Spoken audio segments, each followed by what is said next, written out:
जय सिया राम। जब हम पूजा पाठ करते हैं तो ये बहुत इस बात की संभावना रहती है कि कहीं ना कहीं कुछ त्रुटि रह जाए। तो इस त्रुटि को दूर करने के लिए एक तो क्षमा प्रार्थना है, दूसरा जो हम आरती करते हैं ईश्वर की, उससे भी ये त्रुटि दूर हो जाती है, और जो तीसरा है वो परिक्रमा है, प्रदक्षिणा है। जब हम ईश्वर की प्रदक्षिणा करते हैं, प्रदक्षिणा का, परिक्रमा का तात्पर्य ही यही है कि कहीं भी हम पूरे संसार में घूम लें, घूम करके आप ही की शरण में हमें चैन मिलेगा, सुख मिलेगा। ये भाव होता है प्रदक्षिणा का, परिक्रमा का। पिछले दिनों इसको लेकर चर्चा हुई थी। अब इसमें कुछ लोगों ने पूछा कि अलग अलग देवी देवताओं की हम कितनी परिक्रमा करें, और जो लोग नवग्रह का पूजन करते हैं किसी विशेष परिस्थिति में, अगर कोई परेशानी है तो नवग्रहों की जब हम पूजा करते हैं तो कितनी परिक्रमा होनी चाहिए। तो जो लोग भी भगवान शिव का जलाभिषेक करते हैं तो जहाँ शिवलिंग है वहाँ तो सिर्फ आधी परिक्रमा ही करनी चाहिए, क्योंकि जो जलधारा बहती है, जो हम जल अर्पित करते हैं भगवान शिव को, और जो जल की धारा वहाँ से निकलती है उसका लंघन नहीं करना चाहिए, यानी उसको लांघना नहीं चाहिए।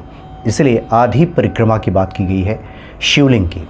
आधा हम घूमें और पुनः वहाँ से लौट जाएं, और जहाँ से चले थे वहीं खड़े होकर भगवान शिव को शिवलिंग रूप में हम प्रणाम करें। लेकिन अगर हम माता पार्वती, भगवान शिव, गणेश जी जहाँ विराजमान हो, मूर्ति रूप में जहाँ पे विराजमान हो, वहाँ पे हमें 3 बार परिक्रमा करनी चाहिए। ये 3 बार परिक्रमा का विधान है। 3 बार भगवान शिव पार्वती की परिक्रमा करनी चाहिए।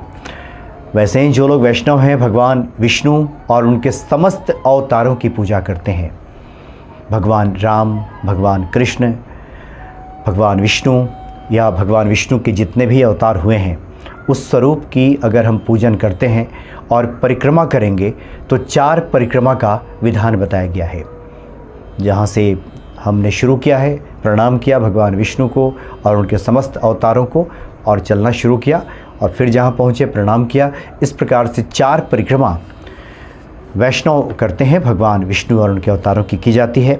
साथ ही जो लोग हनुमान जी की पूजा करते हैं, आराधना करते हैं, तो विषम संख्या में हनुमान जी की भी परिक्रमा की जाती है। जिस प्रकार से भगवान शिव और माता पार्वती यानी शिव परिवार की परिक्रमा की जाती है, उसी प्रकार से जो हनुमान जी हैं वो रुद्रावतार हैं, तो हनुमान जी की भी 3 ही परिक्रमा की बात की गई है कि 3 परिक्रमा करनी चाहिए कम से कम श्री हनुमान जी की। उसी प्रकार से जो लोग देवी माँ की परिक्रमा करते हैं, देवी के जितने भी रूप हैं उन रूपों की हम परिक्रमा करते हैं, तो देवी माँ की परिक्रमा के 4 बार विधान बताया गया है। यानी 4 परिक्रमा देवी माँ के तमाम स्वरूपों की जाती है, चाहे महालक्ष्मी की करें, माँ दुर्गा की करें, माँ सरस्वती की करें, माँ काली की करें, तो 4 परिक्रमा की जाती है। अब बहुत से लोग शनिवार को या फिर सोमवार को या फिर अलग अलग दिन बृहस्पतिवार को भी वृक्षों की परिक्रमा करते हैं, पीपल की, बरगद की। तो पीपल, बरगद जैसे वृक्षों की 7 बार परिक्रमा की बात की गई है। अगर आप पीपल की या बरगद वृक्ष की परिक्रमा करते हैं पूजन के बाद, तो 7 बार परिक्रमा करनी चाहिए। उसी प्रकार से अगर हम नवग्रहों से अगर पीड़ित हो, नवग्रहों में कोई भी ग्रह अगर पीड़ा पहुंचा रहा हो और उस ग्रह का हम पूजन करते हैं, तो नवग्रहों की भी परिक्रमा का विधान बताया गया है। अलग अलग ग्रहों की अलग अलग विधान बताया गया है। एक तो ये है कि किसी भी देवी देवता के या फिर ग्रहों की हम परिक्रमा करें।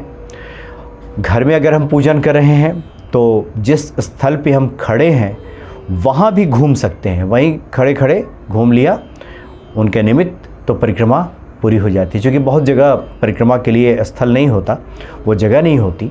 खासकर हम जब घर में देवी देवता की पूजा करते हैं तो वहाँ तो कोई जगह होती नहीं कि हम परिक्रमा करें, तो जहाँ खड़े होते हैं वहीं खड़े खड़े वहाँ पे दीप लेकर के घूम गए या फिर हाथ जोड़ करके घूम गए, तो परिक्रमा पूरी हो जाती है।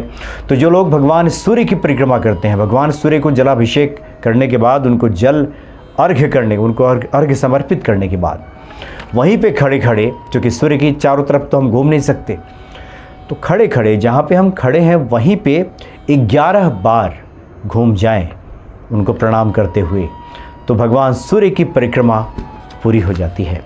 उसी प्रकार से चंद्रदेव का हम पूजन करें तो 5 परिक्रमा का विधान है। चंद्रदेव की 5 परिक्रमा करनी चाहिए। उसी प्रकार से मंगल देव का हम पूजन करते हैं या मंदिर में जाकर ही पूजन करते हैं तो 12 परिक्रमा मंगल देव का करना चाहिए। उसी प्रकार से बुध देव की 6 परिक्रमा करनी चाहिए।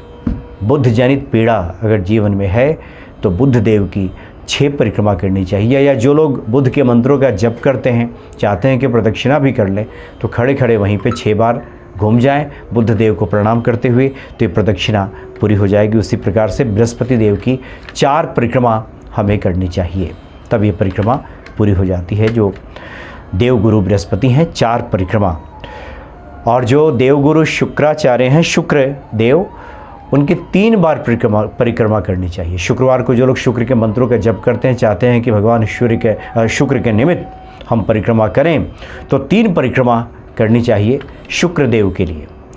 और शनि देव के लिए 7 परिक्रमा का विधान है।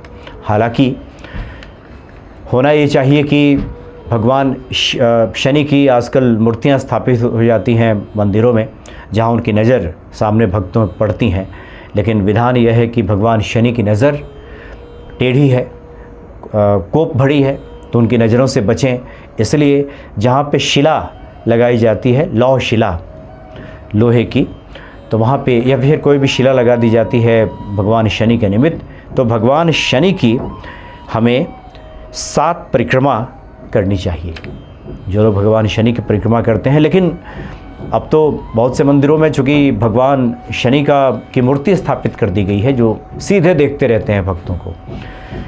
लेकिन बहुत से पंडित पुजारियों से, आचार्यों से जब बातचीत हुई और शास्त्रों का भी आप अध्ययन करें, तो उसमें बातें आती हैं कि भगवान शनि के नज़रों से बचना चाहिए।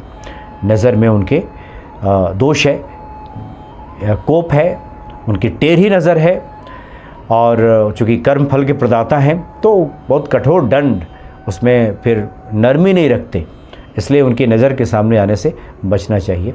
यह भी शास्त्रकारों ने कहा है। राहु की परिक्रमा करते हैं तो राहु की परिक्रमा 4 बार करनी चाहिए, और केतु की परिक्रमा 2 बार करनी चाहिए। इसी प्रकार से जो समस्त देवी देवता हैं, जितने प्रकार के देवी देवता कहे गए हैं, ये सब इसमें समाहित हो जाएंगे। और इस प्रकार से इन देवी देवताओं की परिक्रमा करके पूजा का पूर्ण फल हम प्राप्त कर सकते हैं और अपने जीवन को मंगलमय बना सकते हैं। जय सिया राम।